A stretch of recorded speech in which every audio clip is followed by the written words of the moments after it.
দাঁড়া, তোকে একটা মজা দেখে। Excuse me, please clean the table. G English কথা কি বোঝেন না? টেবিলটা পরিষ্কার করেন, খুবই নোংরা, বসা যাচ্ছে না। Clean it. আমি কেন টেবিল পরিষ্কার করব? তো কি আমি পরিষ্কার করব? কাস্টমার হয়ে আমি পরিষ্কার করব সেটা বলতেছেন? ক্লিন করতে সমস্যা কোথায়? এগুলো ক্লিন করেন, বসতে পারতেছি না।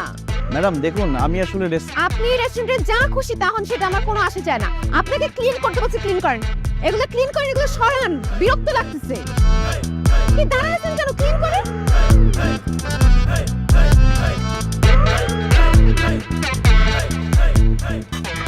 আপনি কেন করতেছেন? আমাকে দিন।